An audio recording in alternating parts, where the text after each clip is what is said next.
అతను 10వ తరగతి విద్యార్థి.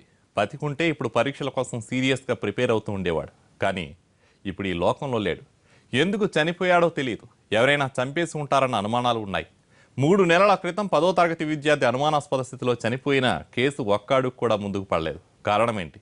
పోలీసులు ఎందుకు ఇంత నిర్లక్ష్యంగా ఉన్నారు? ఈ మిస్టరీ వీడేదే ఇప్పుడు.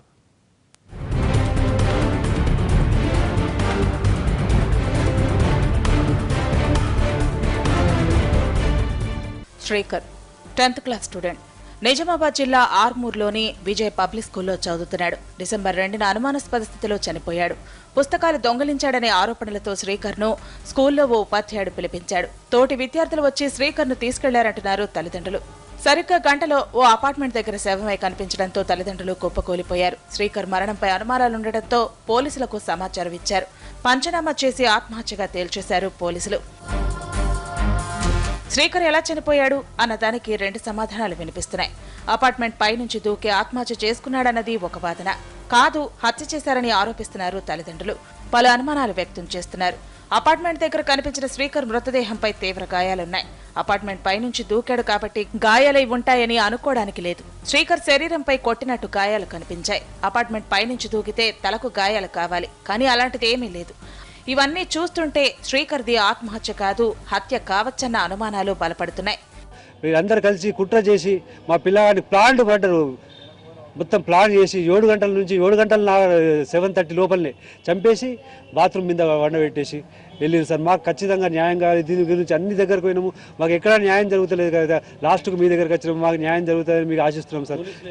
ఇన్ని అనుమానాలున్నా పోలీసులు మాత్రం ఆధారాలుంటే చెప్పండి, కేసు నమోదు చేస్తామని అంటున్నారని శ్రీకర్ తల్లిదండ్రులు చెబుతున్నారు.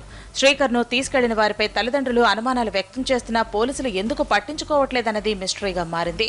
పోస్టుమార్టం నివేదిక వచ్చాక పరిశీలించి కేసు దర్యాప్తు చేస్తామని, అవసరమైతే అరెస్టు చేస్తామని చెబుతున్నారట పోలీసులు. పుస్తకాలు దొంగిలించాడన్న ఆరోపణలతో ఇంటి నుంచి వెళ్లిన విద్యార్థి విగతజీవిగా మారితే ఎవరికైనా అనుమానాలు రావటం సహజం. మరి పోలీసులు ఈ కేసు విషయంలో ఎందుకు సైలెంట్ గా ఉన్నారని ప్రశ్నిస్తున్నారు శ్రీకర్ తండ్రి. 10వ తరగతి విద్యార్థిని చంపాల్సినంత కక్షలు ఏమున్నాయని అంటున్నారు.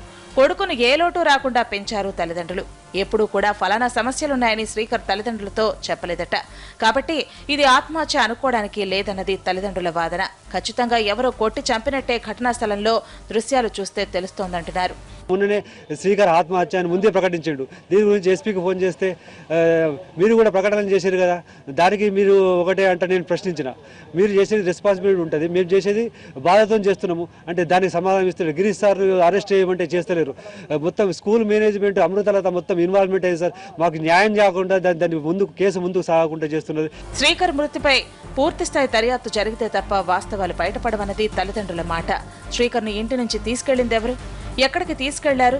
ఏ ఉపాధ్యాయుడు శ్రీకర్ను తీసుకుని రమ్మన్నాడు? శ్రీకర్ ఆ ఉపాధ్యాయుడిని కలిశాడా లేదా?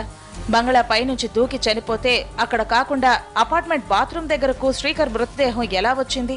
శ్రీకర్ మృతదేహానికి చెప్పులు ఎవరు తొడిగారు? శరీరంపై గాయాలు కనిపిస్తున్నా ఎలాంటి గాయాలు లేవని పోలీసులు సమాధానం ఎలా ఇవ్వగలిగారు?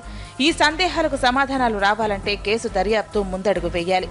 తల్లిదండ్రులు ఈ అనుమానాలు వ్యక్తం చేస్తున్నా పోలీసులు కేసును పట్టించుకోవట్లేదని తెలుస్తోంది. మరి ఈ కేసుకు ఫుల్ స్టాప్ ఎప్పుడు పడుతుందో, ఎలా పడుతుందో చూడాలి.